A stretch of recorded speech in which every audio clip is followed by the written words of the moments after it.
Reimagining Success, episode 146. You're listening to Reimagining Success, the podcast where we help you reimagine your future, designing a life and career beyond the 9 to 5 that allows you the freedom, flexibility and fulfillment that you've been dreaming of. I'm your host, Anna Lundberg.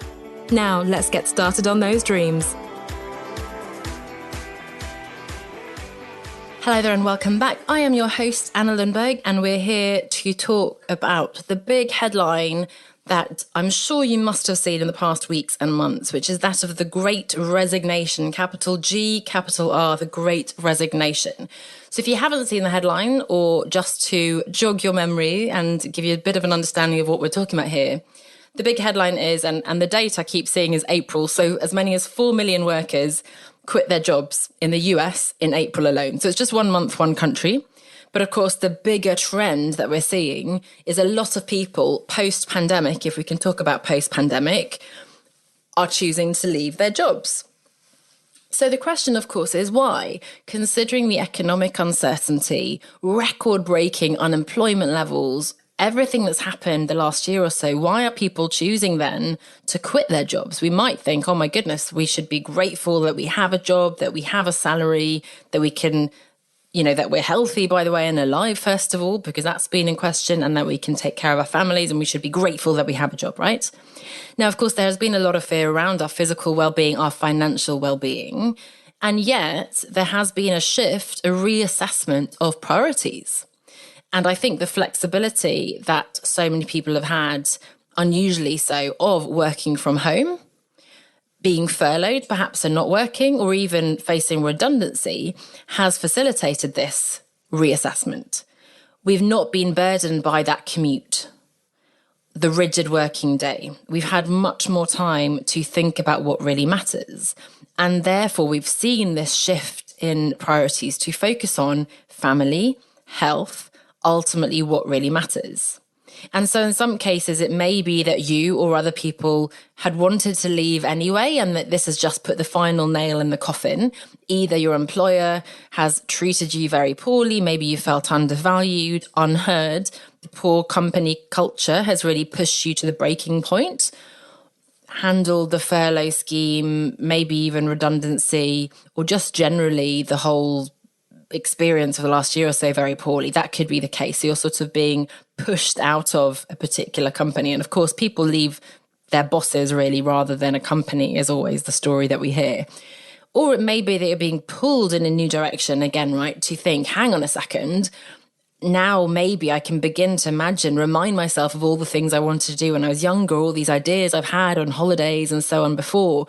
I can look for my dream job. I can start a business finally. I can try to build this flexibility and freedom into a different kind of way of working.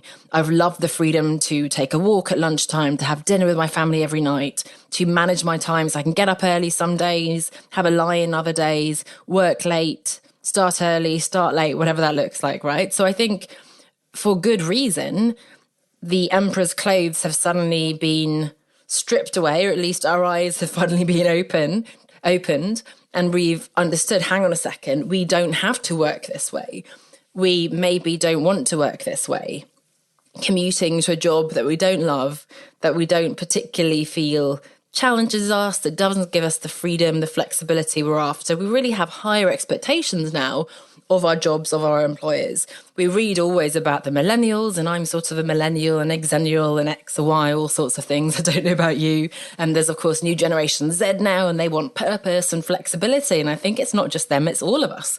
I work with clients who are nearing retirement. I work with clients who are younger, mostly with people who have experience of full-time employment. And that's why we've sort of been burned and understood that side. But also, of course, to our advantage, have a lot of skills and strengths and experience under our belt. But we have higher expectations now, and we're looking for more opportunities, more flexibility, more focus on our well-being.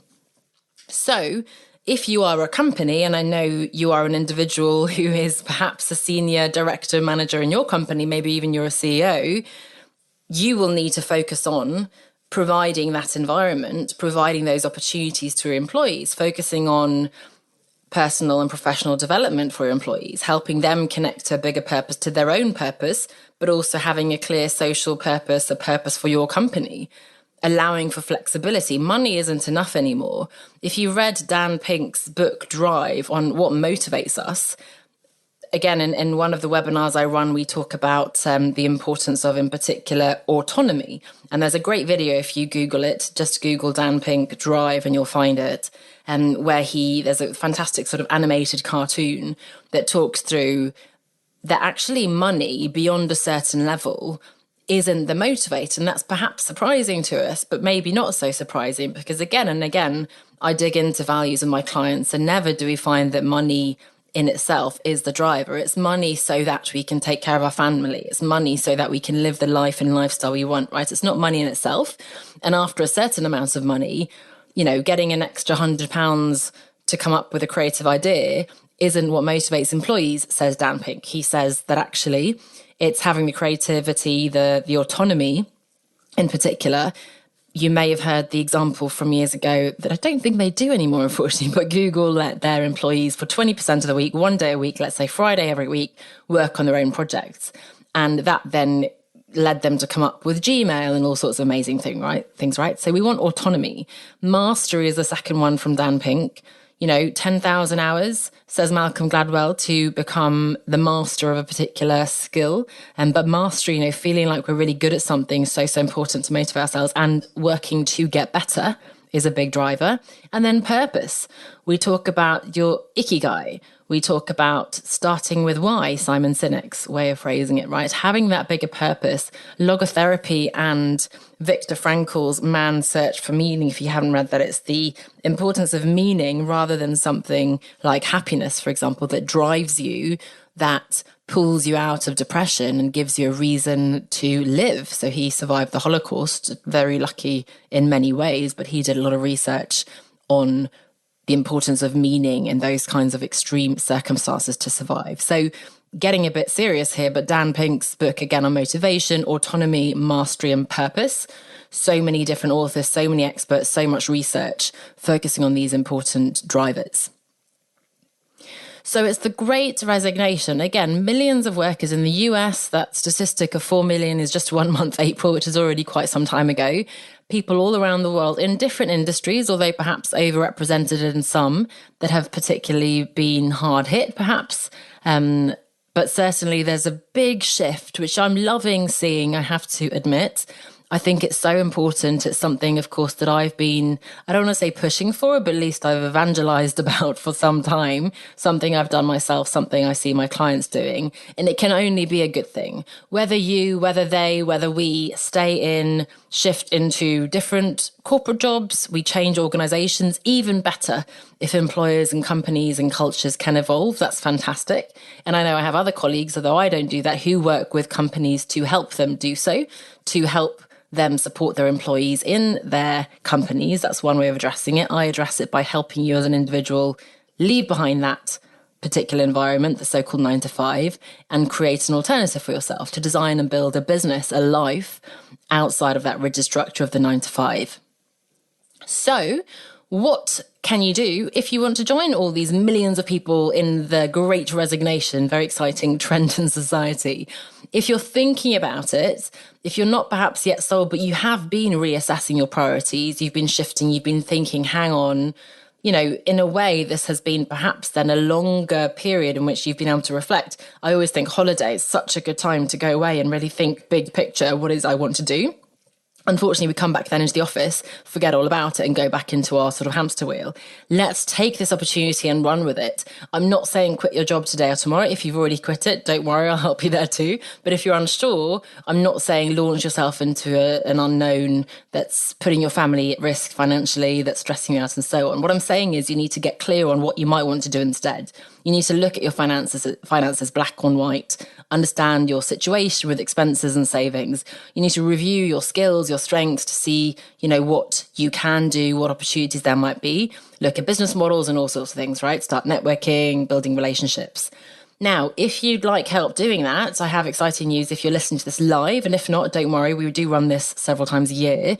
I'd love for you to join me next week, if you're listening live, in the latest round of the 9 to 5 Escape Plan workshop.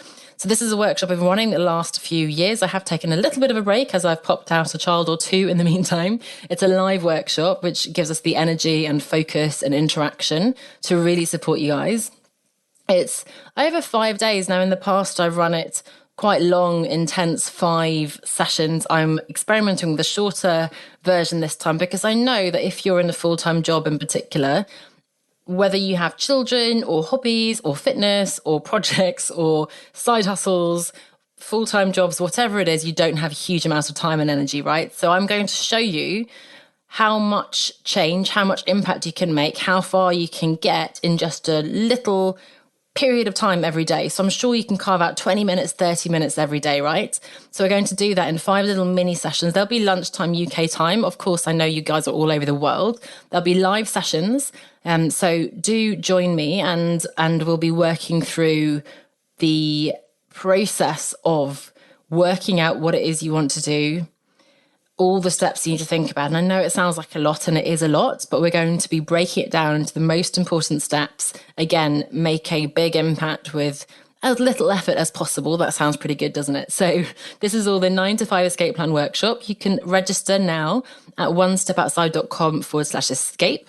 That's onestepoutside.com/escape. I'll be running that workshop with you next week live. So please do join us.